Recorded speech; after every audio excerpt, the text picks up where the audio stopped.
네, 잘 쉬었습니까? 전 시간에 이어서 이번 시간에 5-2강 공부하도록 하겠습니다. 자, 교과서 35페이지 보도록 합니다. 그리고,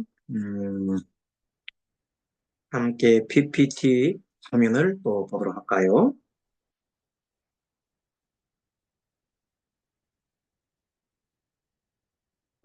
이번 시간에는 안반수의 10가지 내용, 안반수에는 10가지 지혜가 있으니 숨을 세고 숨과 마음이 서로 따르고 상수.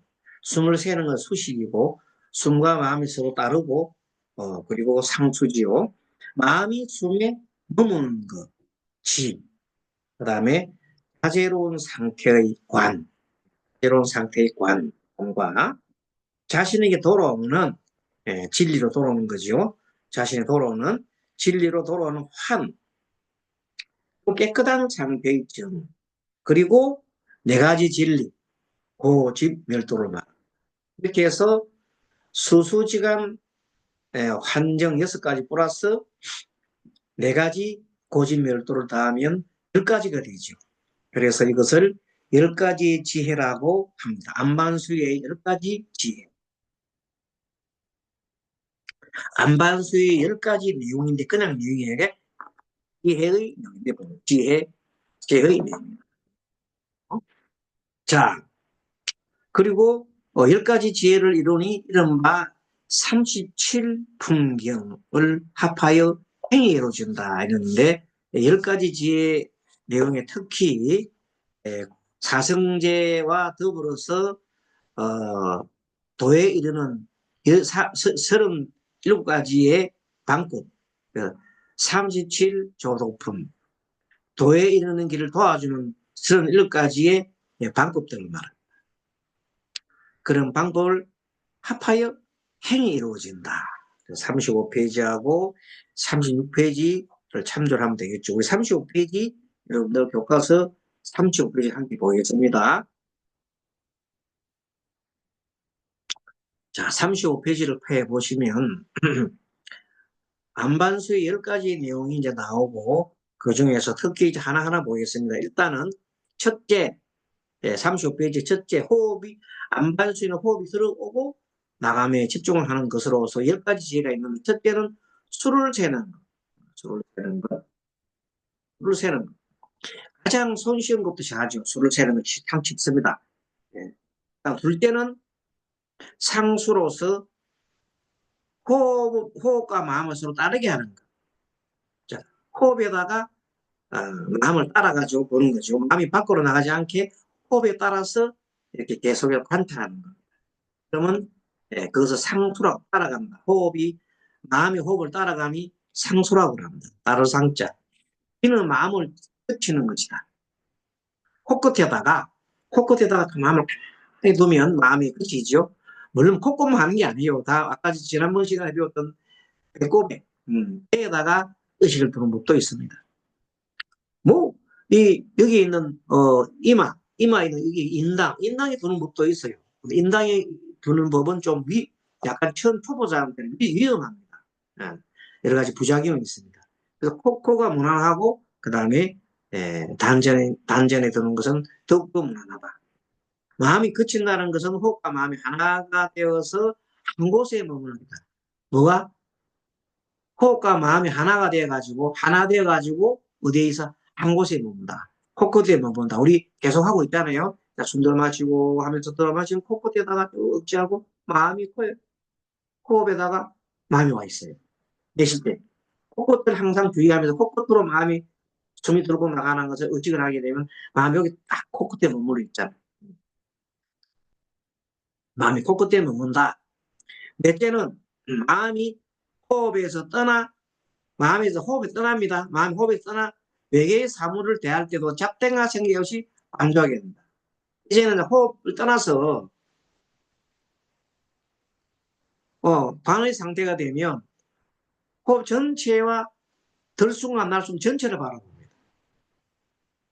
자, 호흡을 떠나서 들숨과 날숨 전체를 바라보고 나 뭐를 봐요? 내 나의 머리끝에서부터 온 몸을 관찰해서 내 발끝까지 다 세세하게 관찰합니다. 호흡을 떠나서. 그렇게 해도 생각이 전반적으로 나는 지금 이제 호흡을 하고 있다는 걸 내가 알고 있습니다. 잡대는 생각이 없어 이제 관조합니다.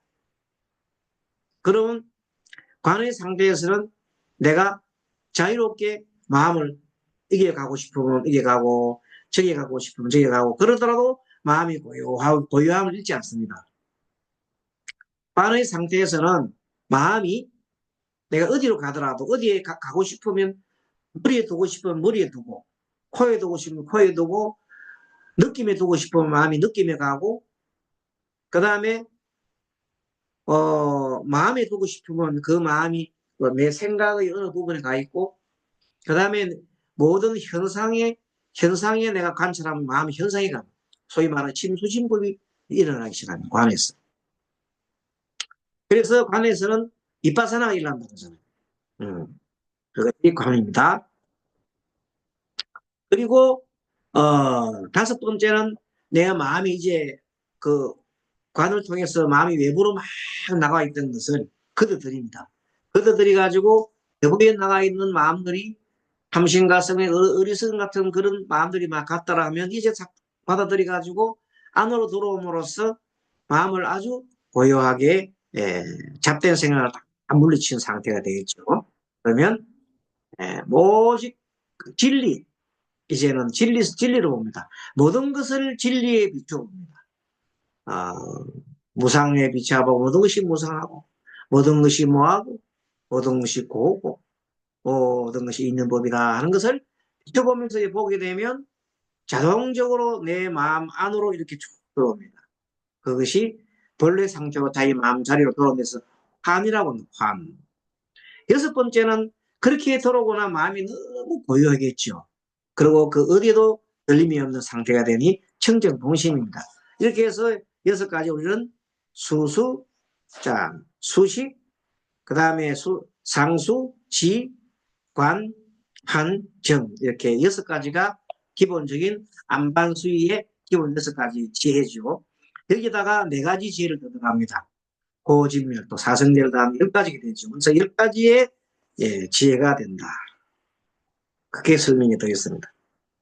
35페이지 밑에 보면 다음은 고진멸도란 사성제이다.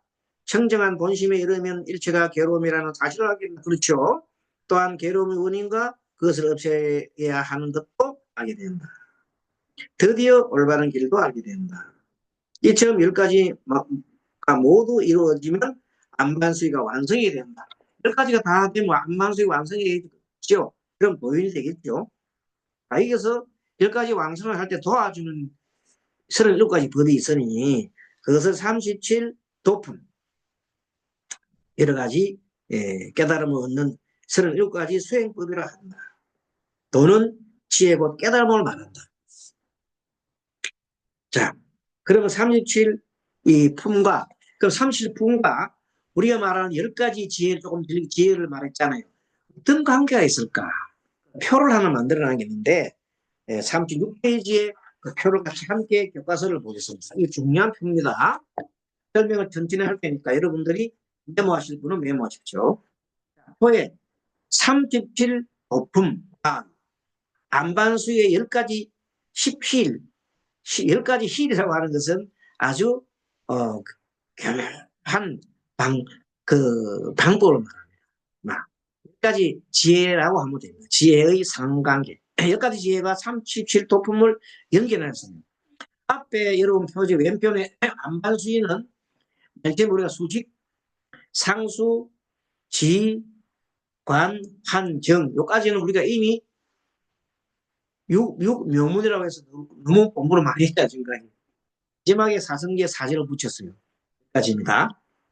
그러면 수식과 관련되는 것은 어디에 해당되느냐 하면 수식을 통해서 사념처에 해당한다고 볼 수 있습니다. 사념처는 그때 신자가 몸 신자죠. 몸 신념처 그 다음에 수면증 느낌에다가 마음을 두는 것, 그 다음에 마음에다가 마음을 두는 것, 그리고 마지막에 법에다가. 법은 제 현상이죠. 제 현상. 그렇게 해서 사면처, 소위 말하는 이빠사나 사면처에 그게 마음을 두는 곳이 사면처다. 그 다음에 상수로서 보면은 사정근이 나와요. 오늘 삼시지도 보면 사정근이 나오는데, 사정근은 바른 이제 노력이죠. 바른 노력인데, 여기에서 목표는 뭐냐, 목적은 뭐냐면 덧없음을 끊기 위해서 무상. 우리가 무상하다 하잖아요. 그 덧없음을 무상을 끊기 위해 가지고 네 가지 법을 하는데, 첫째 율의 단, 두 번째는 단단, 세 번째는 수의 단, 네 번째는 수단. 한문을 이제 바로 해놨습니다만은 율의 단, 처음에 맨 처음 율의 단은 이 악을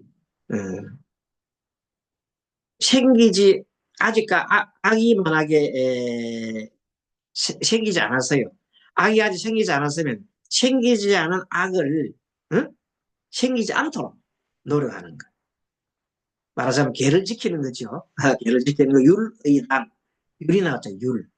율이 나왔다는 것은 계를 지킨다는 뜻이에요. 자, 생기지 않은 것을, 아직 악이 생기지 않았어. 그러니까 악이 생기지 않은 것을 생기지 않도록 끊어주는 거다. 목적은 뭐냐? 덧없음을 우리가 무상을 끊기 위해서 하는 거. 그 다음에 두 번째 안단. 안단은 이미 악한 법이 생겼어. 악한 법이 생겼으니까 이걸 악을 끊어내야 되잖아. 그래서 끊어내고. 세 번째는 수호단. 아직까지 착한 법이 생기지 않았어요. 그럼 착한 법이 생겨나도록 보호를 하고 생겨나도록 이렇게 하는 것이 수의단이다. 마지막에 네 번째 수단은 이미 내가 착한 법이 내가 있어. 착한 법을 내가 행하고 있어. 그럼 이것은 이 착한 법이 계속 유지되도록 하라는 거. 그게 수단이다. 네 가지 사정은 알았죠? 한마디로 악을, 악한 것을 끊고, 악한 것이, 이미 악한 것이 있으면 끊고, 그건 단단이고, 악한 것이 없었는데 가지 않게 하는 것은 누리단이고, 착한 것이 없는데 착한 것을 기르는 것은 수호단이고, 마지막으로 이미 착한 것을 내가 갖고 있으면 착한 것을 계속 놔두고 하는 것이 수단이다, 이 말이에요. 뭐, 한문을 써서 그런데 내용은 간단합니다. 자, 또 그래, 그것은 상수에 대비되고, 상수는 마음을 따라가는 거지요. 거친다 말이야. 마음을 딱 거치게 하잖아요. 이 거치게 하는 것도 역시 목 옆에 있는 사여의족인데 만족을 시키는 거예요. 만족. 어떻게 만족을 시키냐는 것은 욕여의제. 내가 하고 원하고자 하는 것을 그대로 계속해서 할 수 있는. 내가 원하는 바대로 하면 좀 좋겠지요. 그것을 욕의지. 내 마음대로 뭐 여의주 하면 내가 마음대로 할 수 있잖아요. 그것도 여의족이라고 해요. 여의족. 내가 하고 싶은 대로 하는 거예요. 욕망을 내 마음대로 할 수 있다. 그것을 욕여의지. 그럼 정진여의족도 내가 마음대로 하고 정진하고 싶으면 정진한다. 여의족은 욕여의족은 내가 하고 싶은 것을 한다. 심여의족은 내가 마음을 안정시키고 싶으면 마음을 안정시킨다. 마지막에 해여의족이라고 되어 있는데 이걸 보통 해여의족이라기보다는 사여의족이라는 말을 써요.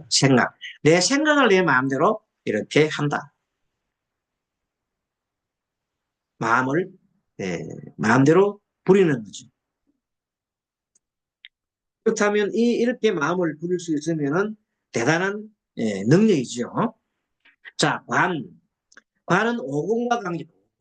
오근은 뭐냐면 그때 여러분 그 신근으로 되어 있는데 다음 페이지 볼까요? 36쪽 페이지 보겠습니다. 표가 보면은 36쪽. 요거 보면 이 신근이라고 되어 있는데 이 신자가 잘못됐네요. 고치겠습니다. 한문이 믿을 신자예요. 믿을 신자. 음,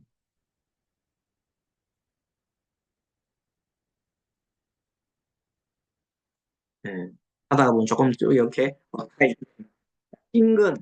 신근은 오근 관은 오근과 대비가 되는데 이것도 역시 목적은 예, 덧없음을 끊기 위해서 하는 건데 이 신근 앞에 있는 신근하고 신근은 믿음의 뿌리죠. 믿음.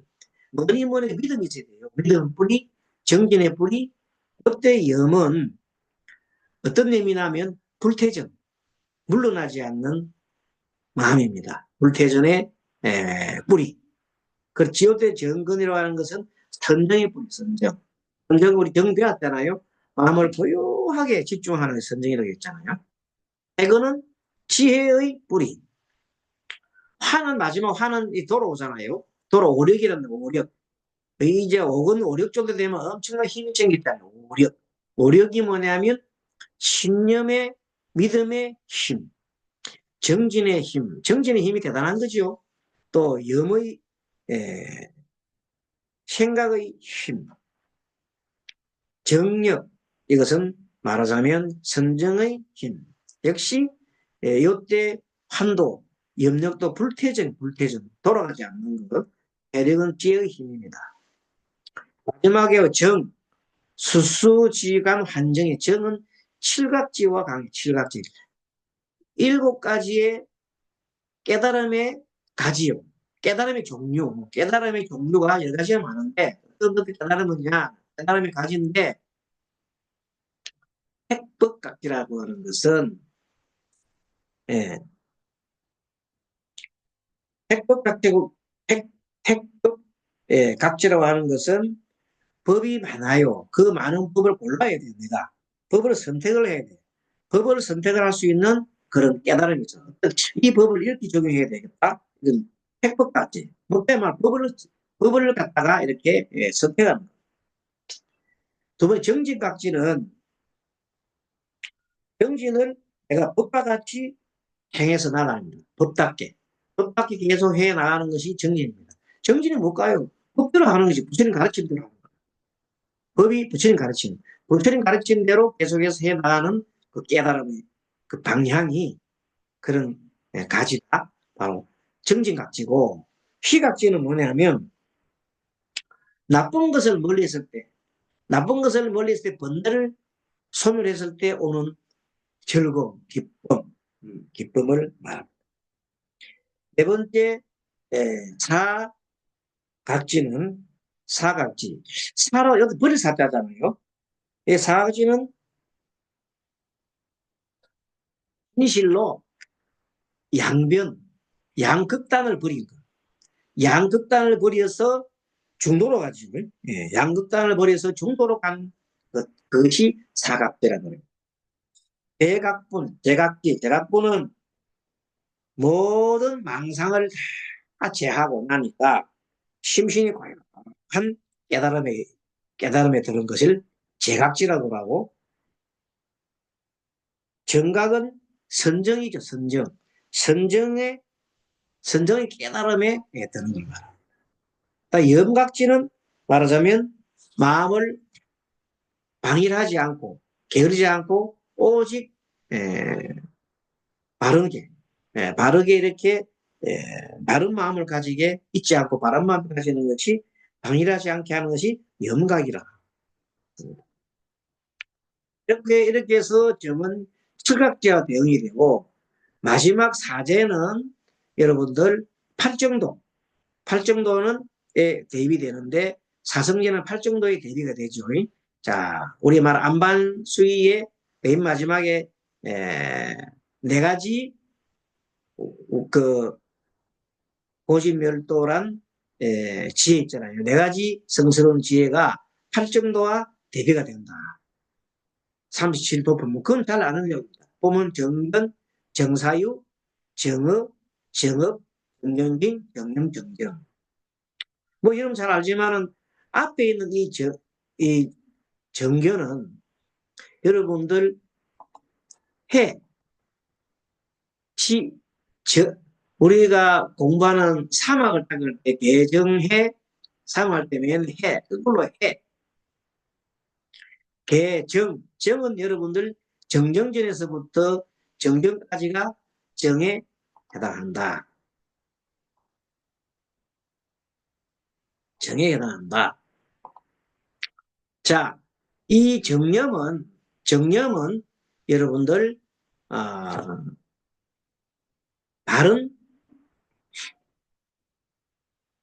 기억과 바른 마음챙김, 사티, 그 내용을 해서 정념을 보통 우리는 관이라고 보통 이렇게 봅니다. 관, 알아차림, 입바상 이런 관이라고 보고, 정정은 우리가 말한 그동안 봤던 지와 관계되죠. 지관과 이거 똑같은 건 아닌데 어쨌든 삼매에 들어가요.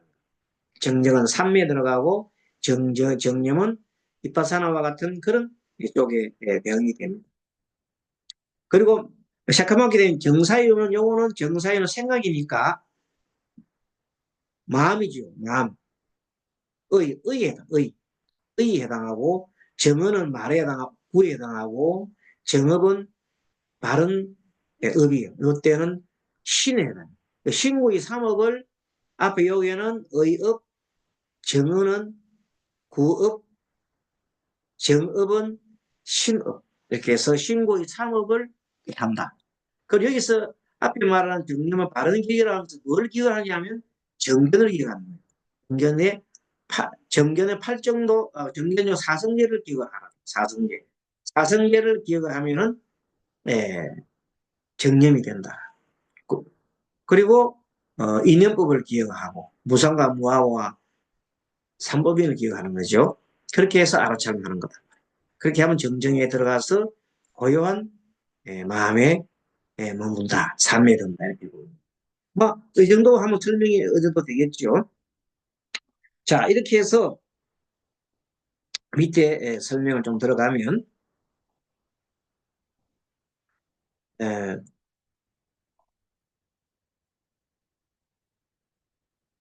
그 다음에 이렇게 봐서, 그 다음에는 이제, 설명을 드리고, 15번. 인연을 살리는 수의. 현자는 어떤 인연이든 살립니다. 악연이든 선한 인연이 다 살립니다. 사람들이 나를 갖다가 잘 따르는 것을 우리가 순신해야 돼요. 잘 따르는 사람은 잘 따르는 사람대로 인연을 살려주고, 나를 의심하고 비방하는 사람은 나를 의심하고 비방하는 사람대로 인연을 둬야 되는 겁니다. 만약에 다 없으면 어떻게 살아요? 큰일 나죠. 나의 반대파도 있어야 돼요. 내 표만 따르는 표만 있으면 큰일 나요. 독재가 되죠.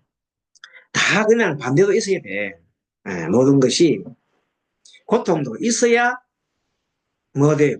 즐거움도 있는 거고, 즐거움이 다 하면 고통이 생기는 거고, 모든 것이 모든 인연을 다 받아들인다.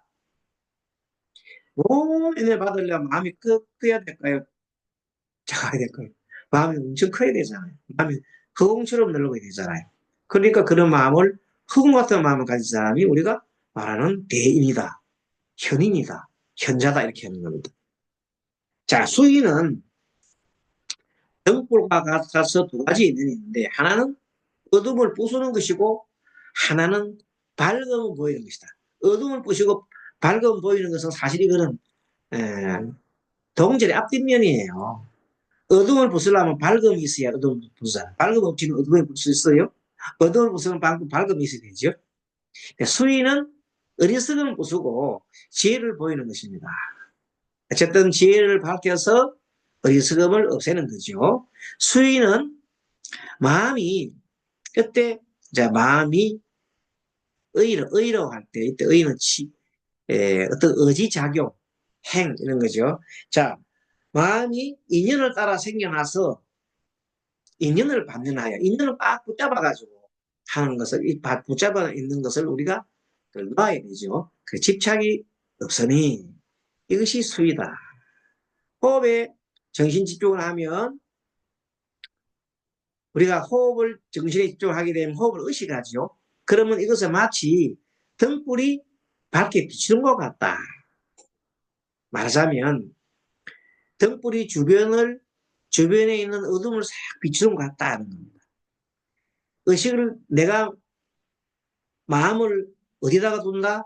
호흡에 둔다. 호흡이 어둠이다 본다. 어둠이 또 있으면 내 밝은 마음으로 어두운 마음을 호흡을 두고 있으면 호흡이 완전히 잘 보이겠죠.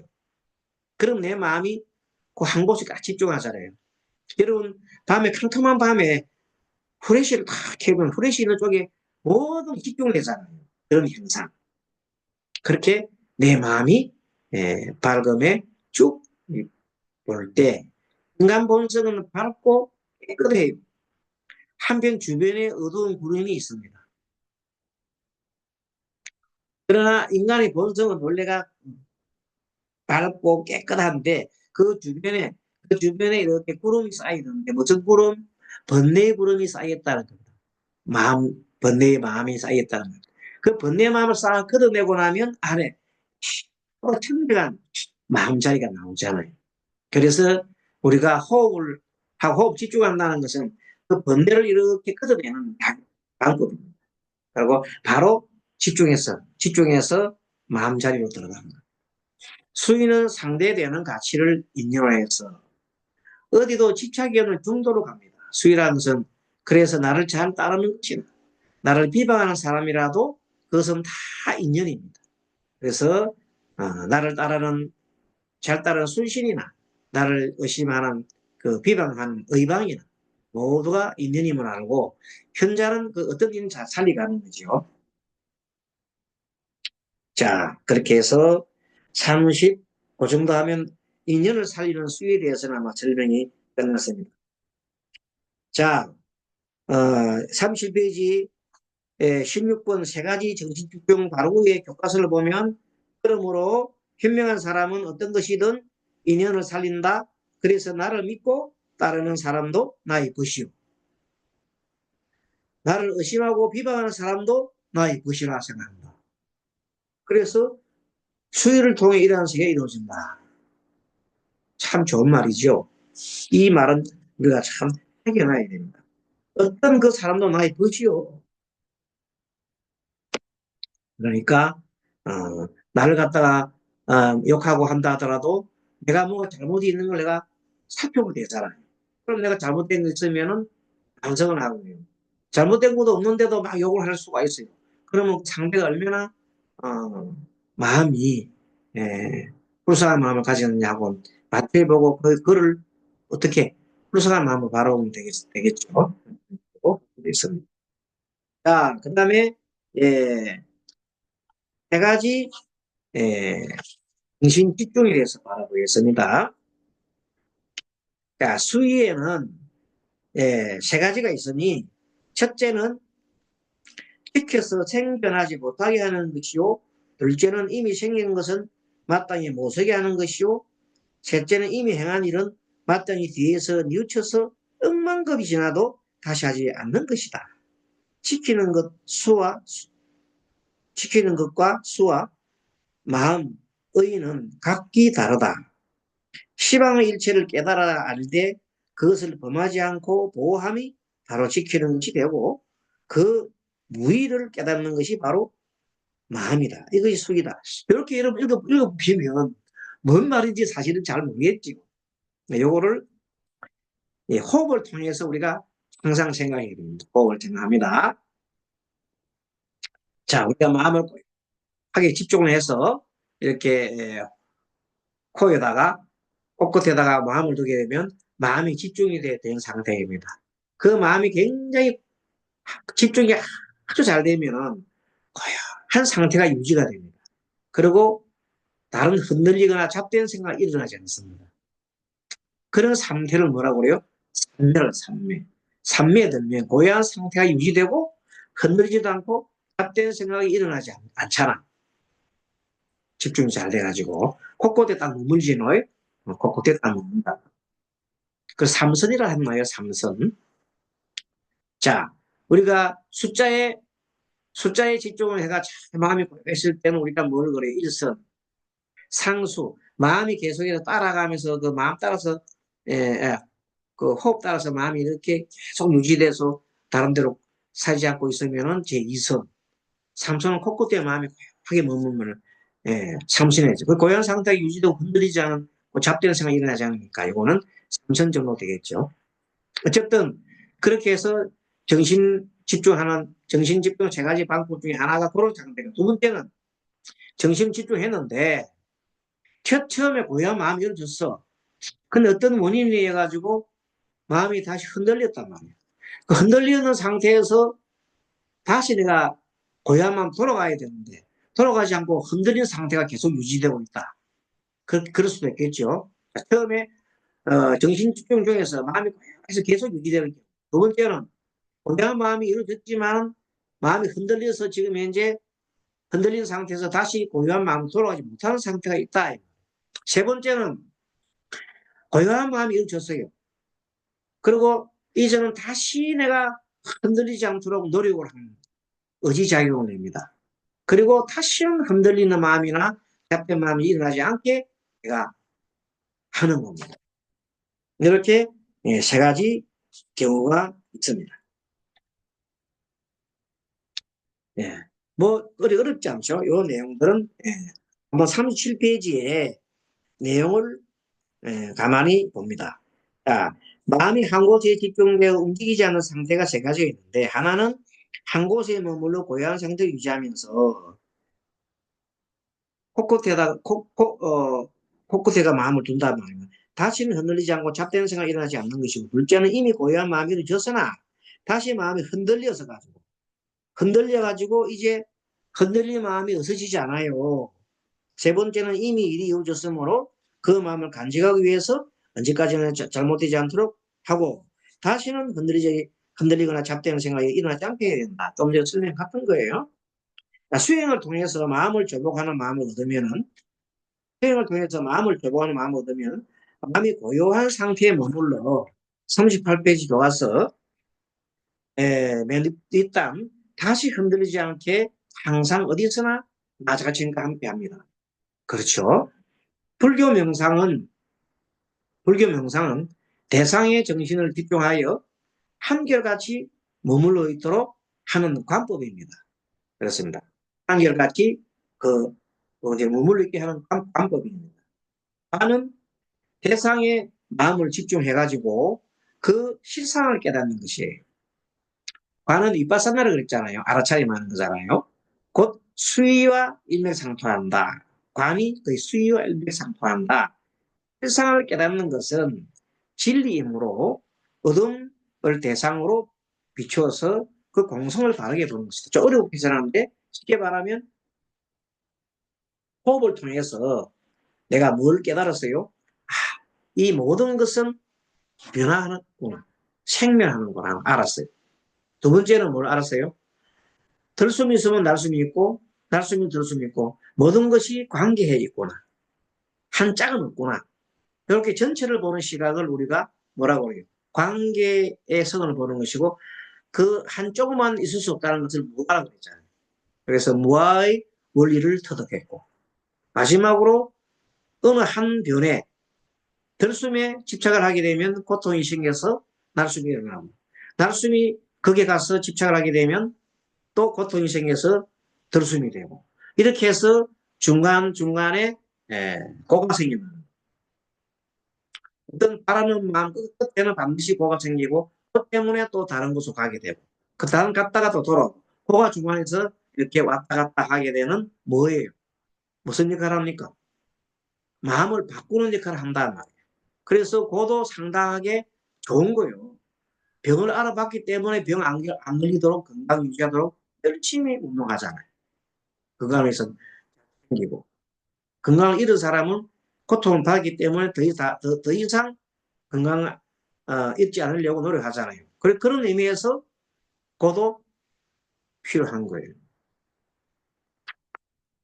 자, 그래서 실상을 깨닫는, 실상은 이 존재의 실상은 뭐예요? 한마디로 무상하지.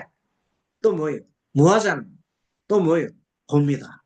그리고 모든 것을 인연 따라 일어났다가 인연 따라 유지되다가 인연 따라서 바뀌고 변해서 마지막에 소멸돼갖고 또 인연 따라 일어나는 이런 현상을 우리가 뭐라고 그래요? 인연법의 공성이라고 공성. 그리고 공성은 텅 빈 것이 텅 비고 없는 것이 아니라 있는 따라 나타났다가 사라지는 것이 공이라고 했다. 공성.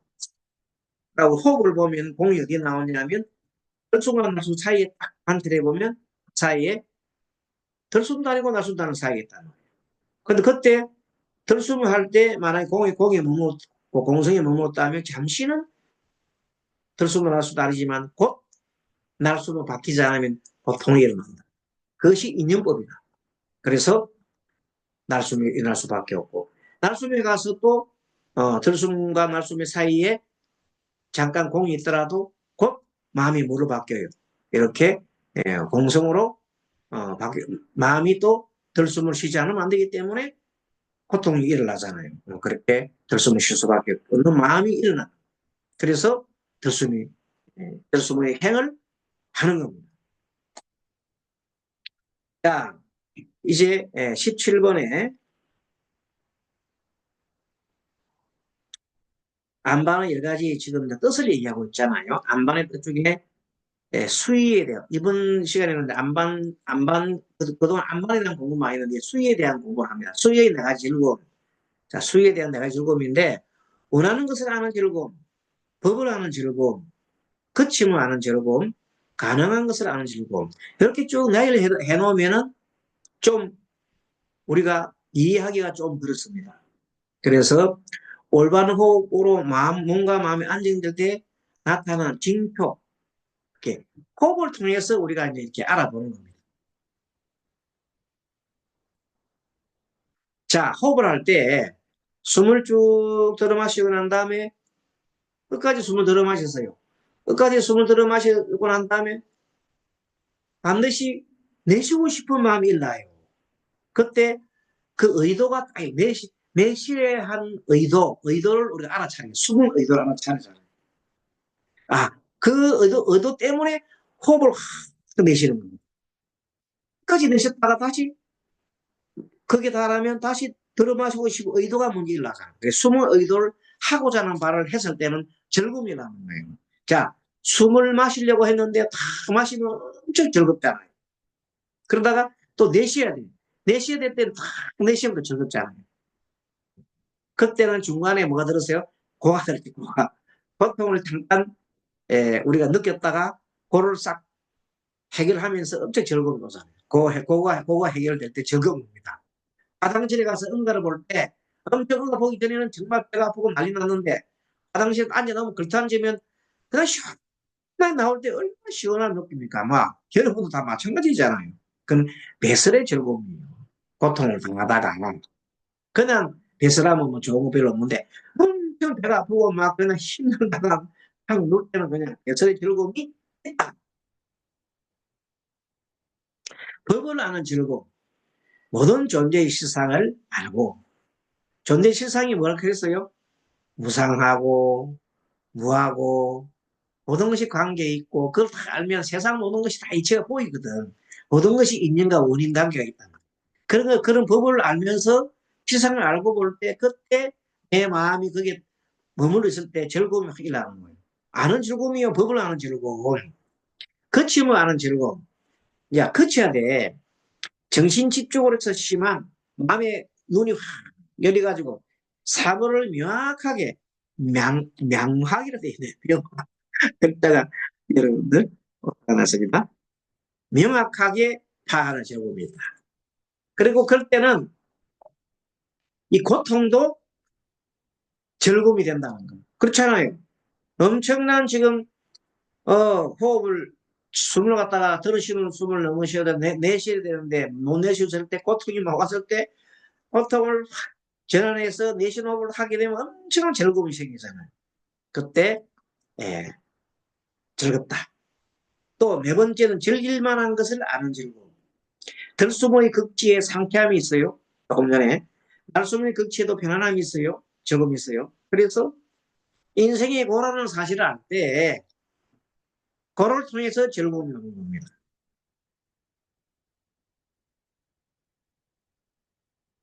수험 공부를 하는데 수험 생활을 하면서 엄청 고통스러워요. 뭐 수험 생활 즐거울 수가 있나요?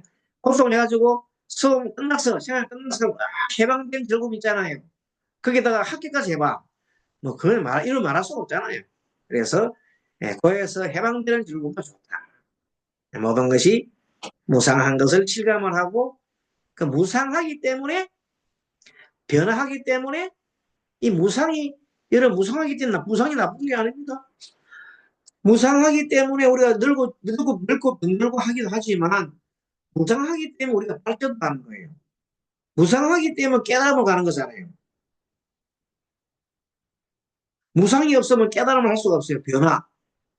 내가 수행을 통해서 변화를 해서 무상하기 때문에 각자가 될 수가 있는 거예요. 우리가 이 공부하는 것은 무상을 공부를 안 하면은 무상을 깨우칠 수가 없어요. 새로운 사실을 계속해서 변화시키잖아. 변화. 변화는 무상이거든요. 변화는 무상이다. 변화 무상하다 그러잖아요. 무상. 우리는 변화는 무상한 거예요. 이 변화이기 때문에 우리가 진보가 있고 발전이 있는 겁니다. 그런 사실을 우리가 안다면은 정말로 뭐 단순하게 이것은 저것이라고 할 수는 없다. 그래서 40페이지 보면 마지막에 이런 말이 나옵니다. 40페이지 책을 볼까요? 네, 교과서를 같이 한번 보겠습니다. 네, 쭉쭉 넘어가고 40페이지니까 좀 많이 넘어가야 되네요. 36, 47,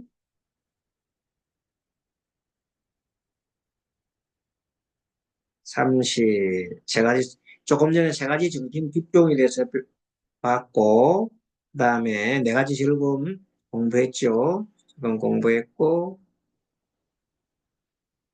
38페이지, 38페이지, 39페이지,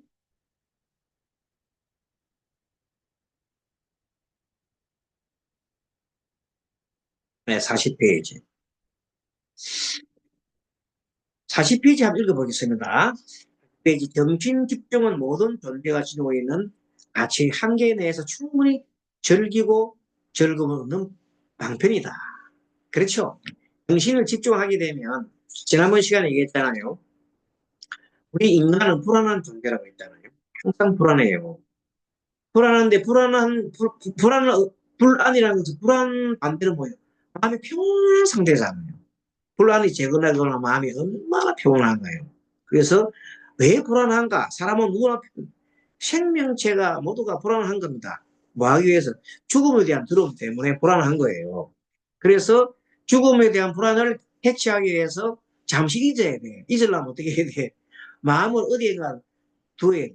그래서 사람들이 어디엔가 마음을 두지 않으면, 어디엔가 마음을 집중하지 않으면 사람은 불안해진다는 가설이 또 생기는 겁니다.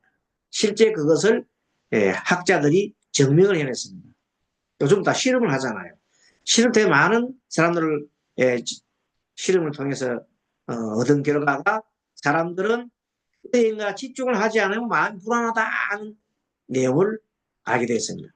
그리고 왜 사람이 불안한가 하고 거꾸로 우리가 이제 그 역추적해 봤더니 인간은 태어날 때부터 죽음에 대한 두려움을 갖고 있기 때문에 그 생명 유지에 대한 욕구 때문에 사람이 바라는 바가 없으면 두려움도 없어요.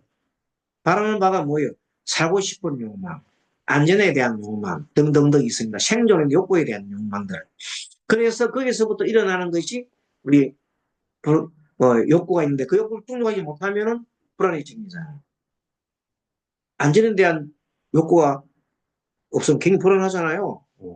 그러니까 안전에 욕구 때문에 불안이 생겼고 그 불안을 해체하기 위해서는 우리가 어디엔가 마음을 집중하지 않으면 안 되더라 하는 내용입니다.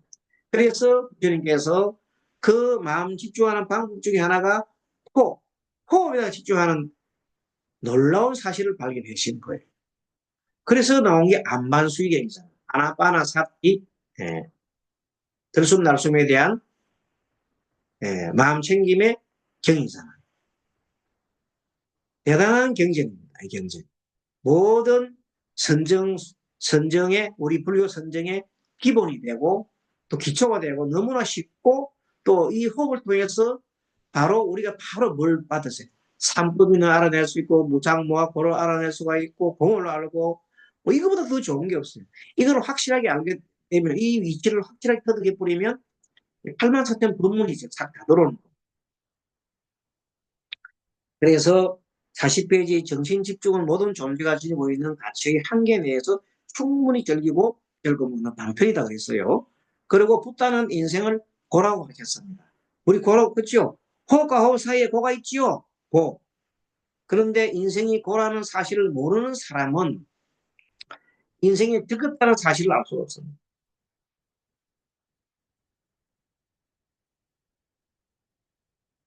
그 책의 고가 고를 통해서 그렇게 얘기 보면 이게 고입니다. 고자 고치겠습니다. 예, 고. 음. 고를 통해서 고를 통해서 즐거움을 얻을 때 즐거움이 더 커진다고 했잖아요. 아까 뭐 여러 가지 호흡과 그런 설명했죠. 배변 볼 때에 그런 설명했잖아요. 즐거움이 더 커지며 그것을 영원히 자기의 것으로 삼을 수 있다. 붓다는 인생의 괴로움을 통해서 더 없는 즐거움, 절대적 즐거움에 몸을 넣고 괴로움을 통해서 절대적 즐거움에 몸을 넣고 절대적 즐거움은 뭐였어요? 고요함에 드는 선정 같은 선정의 즐거움. 인생의 무상함을 실감했기 때문에 그것을 극복할 절대 가치의 삶을 살았다. 무상하기 때문에 영원히 살 수 있는 길을 택했지요. 열반의 길을 간 겁니다. 열반의 길을 발견한 겁니다. 발견하고 실천해서 그 길로 간 겁니다. 그 길이 뭐였어요? 마음을 자유자재로합니다. 내 마음을 자유자재로하면 사람이 태어나고 죽는 것도 마음 때문에 태어나고 죽는 것이기 때문에 마음이 없으면 태어나고 죽을 일도 없어요. 마음 때문에 죽고 사는 게 있는데 그 마음을 자유자재하면 태어나고 싶으면 태어나고 태어나지 않으려면 안 하고 내가 만약에 태어난다 하더라도 그냥 안 태어나지요. 부처님께가 되는 사람들은 중생 제도로 하기 위해서 태어나는 거예요. 내 몸을 바꿔서. 그리고 몸을 거둘 때는 미련 없이 몸을 싹 걷어버립니다. 그러면 뭐 생에 대한 집착이 하나도 없잖아요. 그러면 죽음에 대한 두려움도 없고 언제 내가 죽어도 아무 문제가 없고 그런 상태가 일어나는 거죠. 붓다는 인생의 괴로움을 통해서 더 없는 절대적 즐거움에 몸을 얻고 인생의 무상함을 실감했기 때문에 그것을 극복할 절대 가치의 삶을 살았습니다.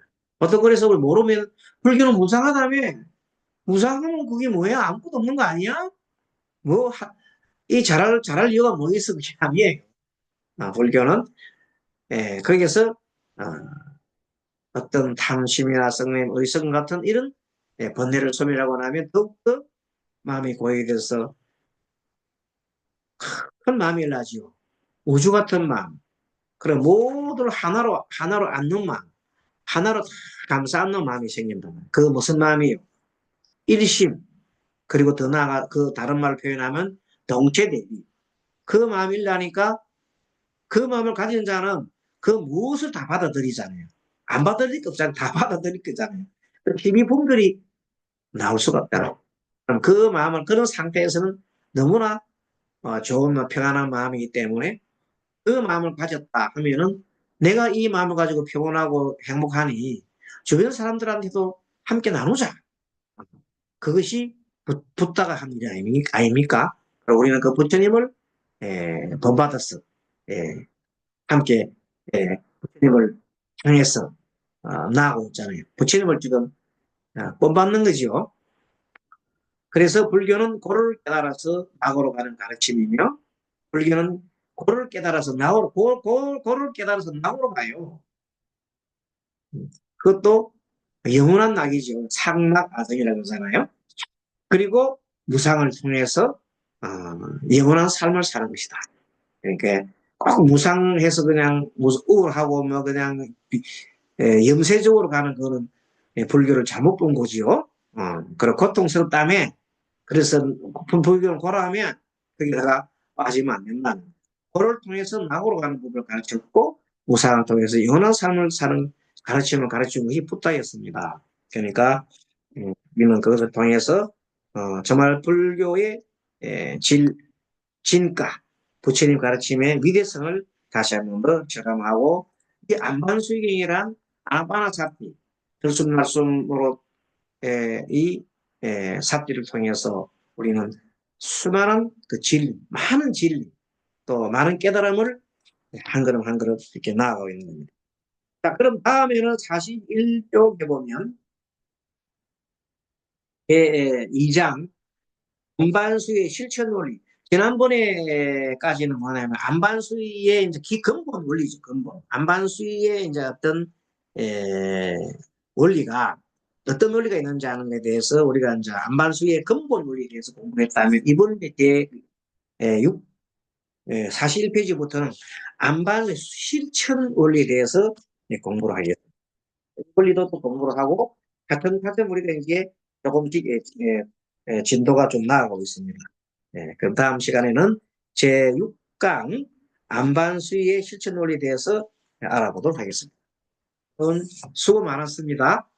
모두 건강하시고 항상 행복하시고 다음 또 배울 때까지 평안히 계십시오. 마반야바라미 동성불합시다.